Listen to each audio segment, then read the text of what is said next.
In this video, we will continue to follow the prettiest princess in the 17th century Europe, Princess Margarita Teresa of Spain. In our previous video, we saw her getting married to the Holy Roman Emperor Leopold, the not-so-good-looking, but artistic and loving husband.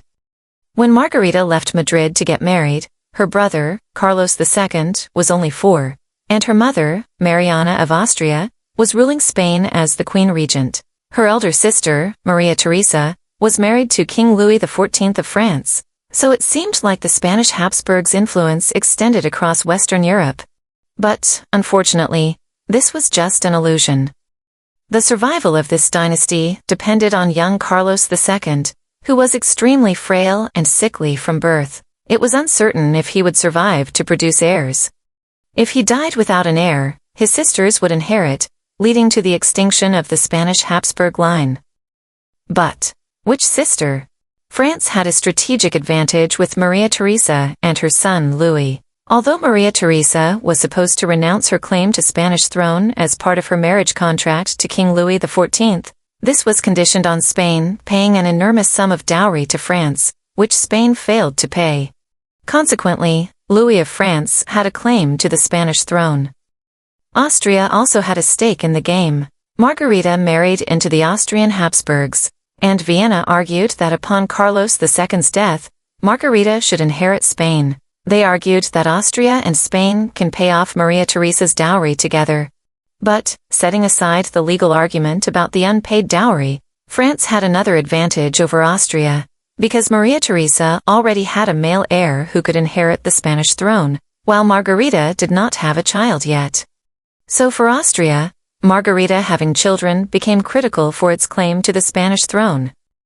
Margarita endured immense stress. She dedicated herself to producing an heir, and Leopold and Margarita, being the loving and devoted couple, getting pregnant was not the problem. However, her efforts were met with heartbreaking tragedies. Over the 6 years following her marriage, she suffered 2 miscarriages, and 3 of her children died in infancy. Her first son died just after 100 days, and her third son died on the day of his birth. The last child didn't live past 2 weeks. In the end, only her second-born daughter, Maria Antonia, survived. People believed that Margarita's frail health was to blame for these losses. However, considering the circumstances, it's Habsburg's practice of marriages between close blood relatives and genetic defects from this probably played a significant role. The stress from these successive losses took a tremendous toll on Margarita. Although her married life with Leopold was joyful and happy, Margarita gradually lost her smile over the years. And when a person is faced with repeated tragedy, they tend to turn to supernatural powers.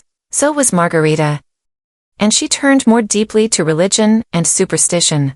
She began to believe that her misfortunes were caused by the Jews in Vienna. This belief was likely encouraged by Jesuit priests, who suggested that God's wrath was upon her because of the thriving Jewish community in Vienna.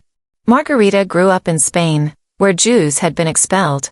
In contrast, Vienna had a significant Jewish population playing crucial roles in the economy and finance. This was a startling difference for Margarita, who grew up as a strict Catholic, and she was convinced that the presence of Jews was the reason for her suffering. So Margarita implored her husband to expel them from Vienna. Leopold, who had been educated in Jesuit monastery in his youth, was swayed by his beloved wife's pleas. So Leopold eventually agreed to expulsion of Jews from Vienna. This ended up severely disrupting the economy of Vienna. In 1673, while pregnant with her 7th child, Margarita fell gravely ill and died at the young age of 21, along with her unborn baby. Vienna was plunged into deep mourning, as she had been a beloved figure. Leopold, who had indulged in music and performances to make her happy, was devastated and lost all motivation for artistic pursuits. With Margarita's death, Margarita's only surviving child, Maria Antonia, inherited her mother's claim for the Spanish throne. Her survival and well-being became paramount for Austria, and she was raised with utmost care and attention. We will come back to her story in a later video, but for now, our story returns to Spain. In Spain, the young king, Carlos II, was growing up. Carlos was said to be frail and hideously ugly from birth. He was so overly protected that he was breastfed and carried in arms until he was 4 years old, with many wet nurses constantly attending to him to ensure he wouldn't be weaned off too early.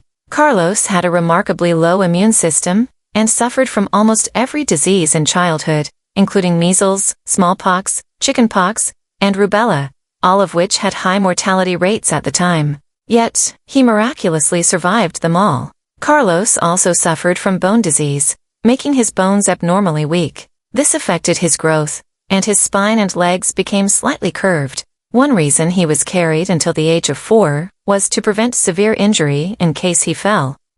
His illnesses were not trivial. Even a slight change in weather could make him sick. As a result, the Spanish court was accustomed to the idea that Carlos might die at any moment. Physical limitations can often lead to mental lethargy, and he frequently felt psychologically unstable. There were times when he was excessively sensitive or depressed. Foreign ambassadors described him as a pale, shy boy who lacked confidence and always seemed to be seeking someone. However, he was not unintelligent. When he was in good condition, he appeared perfectly normal and pursued activities like hunting with great persistence. Those who were close to Carlos spoke fondly of his kind heart and how considerate he was to those around him. Despite his ailments, he tried not to neglect his duties as king. He had natural diligence and a sense of responsibility, but even the slightest exertion caused him to be bedridden. So, he could not work more than a couple of hours a day. Many people felt sorry for him, believing that if only he were healthy, he could have been a good king. Since Carlos was only 4 when he became the King of Spain, his mother, Mariana, served as regent. During this regency, there were fierce power struggles. Mariana's main opponent was Don Juan José, who was an illegitimate son of Felipe IV, and therefore Carlos's half-brother. Mariana had several favorites in court, but Don Juan José ousted them, and even staged a coup, capturing Mariana and seizing power in 1677. However, he soon revealed his incompetence, made many enemies, and died 2 years later, likely poisoned, allowing Mariana to return to power.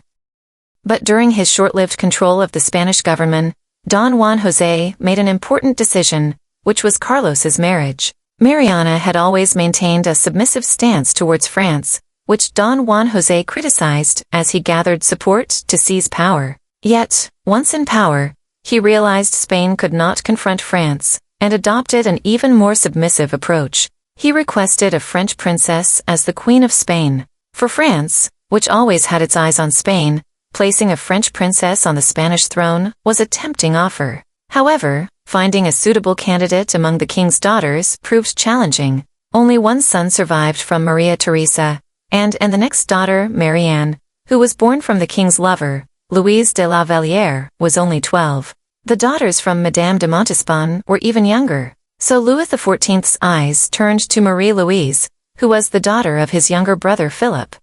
Philip, the Duke of Orléans, had no reason to oppose this. Spain had also no reason to reject a French duke's daughter as their queen. The Duke of Orléans was highly regarded, comparable to any European king. Young Carlos saw Marie-Louise's portrait, and immediately fell in love. Thus both sides agreed, and the marriage progressed swiftly. However, there was one person who was not pleased with this arrangement, and it was Marie-Louise. She must have felt like she got hit on the European royalty version of a Russian roulette.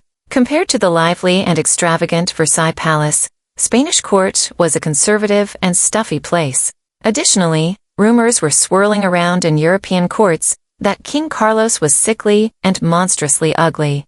Upon learning of the marriage, Marie-Louise cried herself to sleep every night.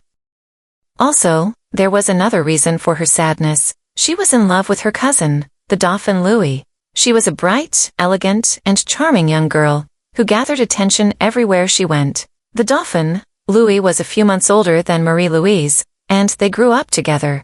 Many in French court considered her the top candidate for the Dauphin's bride, and she herself believed this would be the case. So suddenly being ordered to marry King Carlos was a complete surprise and shock to her.